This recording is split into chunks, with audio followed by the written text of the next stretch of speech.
Hello everyone, I am Divya James, Assistant Professor from Department of Information Technology, Rajagiri School of Engineering and Technology, Kochi, and this lecture covers the topics from Module 2 of IT 465 Cyber Forensics, which is coming under the curriculum of APJ Abdul Kalam Technological University.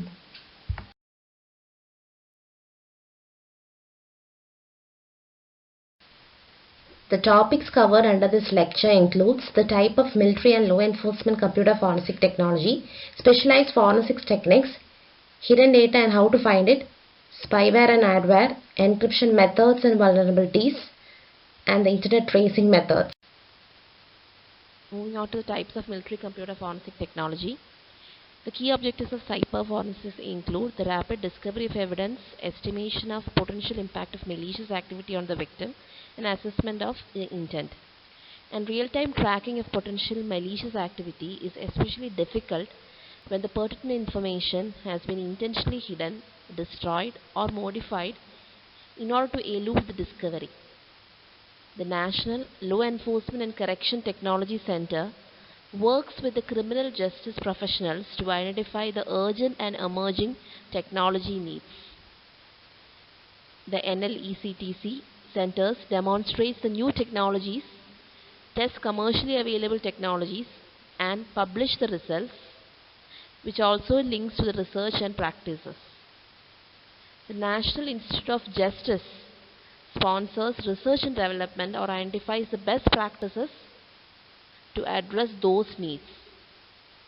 The Information Directorate entered into a partnership with the NIJ, which is the National Institute of Justice, via the auspices of NLECTC to test the new ideas and prototype tools. The Computer Forensics Experiment 2000 resulted from this partnership. The CFX 2000 is an integrated forensic analysis framework. The central hypothesis of CFX 2000 is that it is possible to accurately determine the motives, intent, targets, sophistication, identity, and location of cyber criminals and cyber terrorists by deploying an integrated forensic analysis framework. The cyber forensic tools involved in CFX 2000 consist of commercial off-the-shelf software and directorate-sponsored R&D prototypes. The CFX includes the Synthesizing Information and Forensic Investigation Integration Environment. The Synthesizing Information and Forensic Investigation Integration Environment supports the collection, examination, and analysis process employed during a cyber forensic investigation. The SIFI prototype uses digital evidence bags, which are secure and tamper-proof of containers, which is used to store the digital evidence. Investigators can seal the evidence in the digital evidence bag and use the synthesizing information from forensic investigators to collaborate on complex investigation. Authorized users can securely reopen the DEBs, which is the digital evidence bags, for examination, while automatic audit of all the actions ensures the continued integrity of their contents. The team used other forensic tech tools and prototypes to collect and analyze the specific features of digital evidence, perform case management and timelining of digital events, automate event link analysis, and perform steganographic detection. The result of CFX 2000 verified that the hypothesis was largely correct and it was possible to ascertain the intent and identity of cyber criminals. The computer forensic tools and techniques have become important resources for use in internal investigations, civil lawsuits, and computer security risk management. The law enforcement and military agencies have been involved in processing computer evidence for years. The processing procedures and methodologies should conform to federal computer evidence processing standards. We'll move on to the first procedure, which is the preservation of evidence. So as you know, the computer evidence is fragile and susceptible to alteration. The black box and SafePack computer forensic software tools are good tools for investigation. SafePack overcomes some of the evidence inherent features of black box software. SafePack is used to create mirror image backup files of hard disk or to make a mirror image copy of an entire hard disk drive or partition. It is used to create evidence-grade backups of hard disk drives on Intel-based computer systems. It's used to exactly store the archived SafePack images to another computer hard disk drive of equal or large storage capacity. It's also used as an evidence preservation tool in law enforcement and civil litigation matters. It's used as an intelligence gathering tool by military agencies. The computer forensic expert should be able to demonstrate his or her ability to avoid the destructive programs and traps that can be planted by the computer users bent on destroying the data and evidence. Such programs can be used to covertly capture sensitive information, passwords, and network logins. And to present a finding, we need to have a proper documentation. So if the security or audit findings become the object of a lawsuit or a criminal investigation, then the documentation becomes even more important. Coming to the file slack, the slack space in a file is an eminent area at the end of a file in the last assigned disk cluster that is unused by the current file data, but it may be once again a possible site for previously created and relevant evidence. Techniques and automated tools that are used by the experts are used to capture and evaluate the file slack. Trade secret information and other sensitive data can be easily hidden using many number of techniques. Computer forensics should be able to understand these anomalies and use tools to unhide this data and information. For e-commerce investigations, there are certain tools such as Net Threat Analyzer, which is used to identify the past internet browsing and email activity done through the specific computer. Programs can be also designed to perform multiple processes and tasks at the same time. The computer forensic experts must have a knowledge about this. There are certain tools that can be used to find some targeted string of a text in a file. Text Search Plus is a tool which is used to quickly search the hard disk drive, the floppy, for keywords of specific text. There are certain fuzzy logic tools which is used to identify the unknown text. Also, the intelligent forensic filters can be used to find the patterns in English language grammar in ambient data files. The computer forensic experts must understand how the computer hard disk and floppy disk are structured and arranged and how the evidence can reside at various levels within the structure of the data. The specialist should also become familiar to the software that can be used to crack the security associated with the different file structure.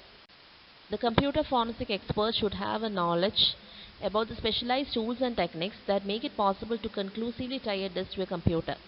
The computer forensic expert should have an idea about how the data compression works and how it can be used to hide the data and information. They should also have an idea about how to recover the previously erased files. The expert should become familiar with how to use specialized software to identify how a targeted computer has been used for internet abuse identification and detection. Computer forensic experts should also become familiar with how the operating system can be modified to change the data and destroy the data.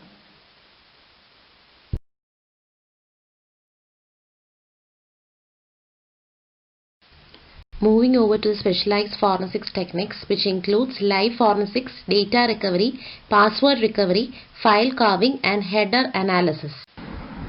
Live forensics, otherwise known as live response, attempts to discover, control, and eliminate the threats in a live running system environment. The live forensics deal with active threats at runtime. A common example of live forensics is the analysis of system memory. In data recovery, the restoration of data that has been damaged, deleted, or lost is being done. The password recovery refers to the recovery of password protected files that are rendered useless if the passwords are lost. During criminal investigations, a common sight faced by the law enforcement is the password protected files in the suspect's system. A wide array of utilities is available to find such files. Passware is one such tool. file carving is a forensic technique that uses the file contents rather than the file metadata to find or recover the said file. And this is most useful when the file or directory entry is either corrupt or missing. Next, we have the header analysis techniques, which enables all the investigators to analyze the email address. So this can point to the IP address of the source email, and also it can fix the delays in email delivery. In many cases, the documents and files which are deleted from a computer, it can be found and recovered using the methods of computer forensics or cyber forensics. So when any file or document is deleted from a computer, the majority of the actual information is left behind. The documents and files deleted or hidden even years ago may be recovered through a computer investigation tool or a process. So whenever you found that if some data recovery is needed, you should turn to computer forensic technicians or specialists for hard drive data recovery and other data recovery services. And these technicians specialize in professional data recovery and will restore your data quickly. So what do you mean by spyware? So spyware is an internet jargon for advertising supported software. So it's a way for shareware authors to make money from a product other than by selling it to the user. There are several large media companies that approach the shareware authors to place the banner ads in their products in exchange for a portion of the revenue from the banner sales. While according to the privacy policy of the companies, there will be no sensitive or identifying data collected from your system, and you shall remain anonymous. The fact still remains that you have a live server sitting on your PC that is sending information about you and your surfing habits to a remote location. Are all the adware products spyware? No, but the majority are. There are also products that display advertising but do not install any tracking mechanism on your system. Is spyware illegal? That may be the next question which may come across your mind. Even though the name may indicate so, the spyware is not an illegal type of software in any way. However, there are certain issues that a privacy-oriented user may object to and therefore prefer not to use the product. This usually involves the tracking and sending of data and the statistics via a server which is installed on the user's PC and the use of your internet connection in the background. And what's the hype all about? While legitimate adware companies will disclose the nature of data that is collected and transmitted in their privacy statement, which is a link from their database, there is almost no way for the user to actually control what the data is being said. The technology is in theory capable of sending much more than just the banner statistics, and this is why many people feel uncomfortable with the idea. What is a real spyware? There are many PC surveillance tools that allow a user to monitor all kinds of activity on a computer, ranging from keystroke capture, snapshots, email logging, chat logging, and just about everything else. These tools are often designed for parents, business, and similar environments but can be easily abused if they are installed on your computer without your knowledge. What do you mean by an adware? Adware is an advertising supported software. It's a software that brings the targeted ads to your computer after you provide the initial consent for this task. And some adware may hijack the ads of other companies, replacing them with its own. Adware typically will track your browsing habits and report this information to a central ad server. Finally, how does spyware and adware get to our system?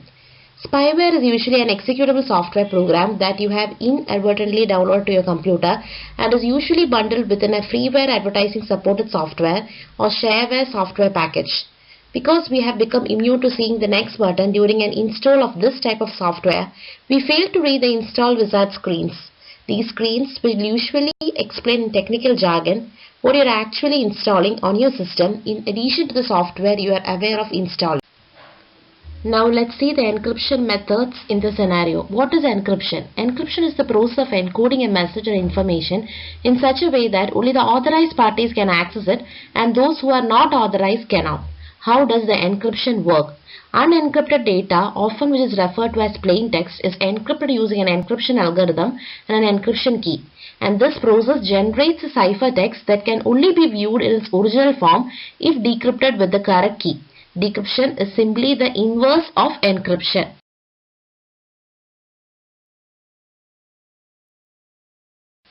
There are two categories of encryption algorithms, symmetric and asymmetric. Symmetric key algorithms uses a single key, sometimes referred to as a shared secret key, because the system doing the encryption must share it with any entity it intends to be able to decrypt the encrypted data. The most widely used symmetric key encryption algorithm is Advanced Encryption Standard. Now coming to the asymmetric cryptography. It is also known as public key cryptography, which uses two different but mathematically linked keys, one public and one private. The public key can be shared with everyone, whereas the private key must be kept secret. The RSA encryption algorithm is the most widely used public key algorithm.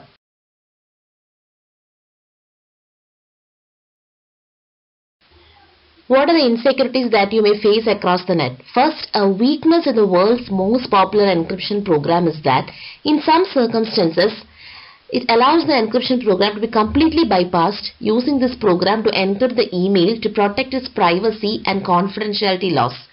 Second, the hackers have recently discovered a clocking program that allows them to blow past firewalls on servers and networks without being detected. Third, a flaw has been announced that affects the networks around the globe regarding the file transfer protocol used on the internet.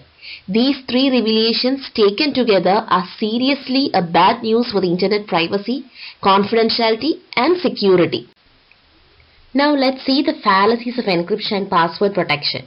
If a snoop can gain physical access to your computer where you store your secret key, he can modify it and wait for you to use it.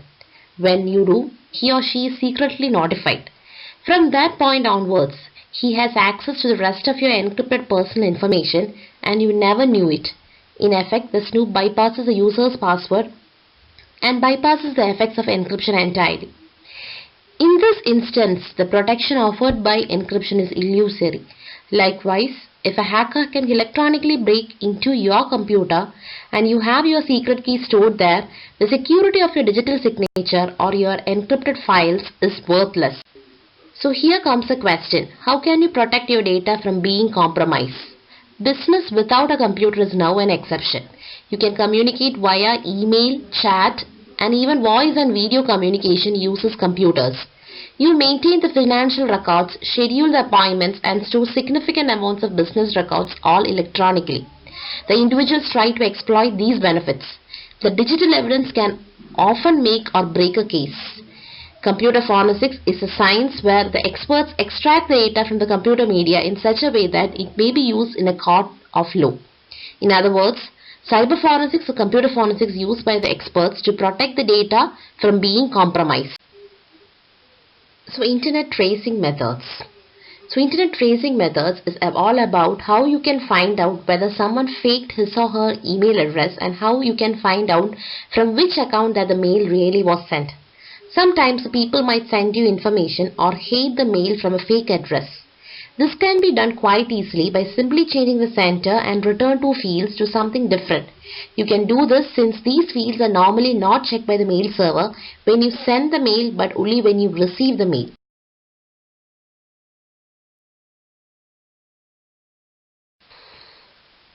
Every header will give you answers to 5 questions. What, when, where, why and who. So here is an header which you can see the answers to all these questions. That is, who is the sender, who is the receiver, what is the return path, how it is being sent, the message ID, MIME version, date, time, etc. All these details will help this computer forensic specialist to trace back or to find out the hacker easily. In this lecture, we have seen the topics like types of military computer forensic technology, types of law enforcement forensic technology, specialized forensics techniques, how to find the hidden data, spyware and adware, and how to protect the data from being compromised.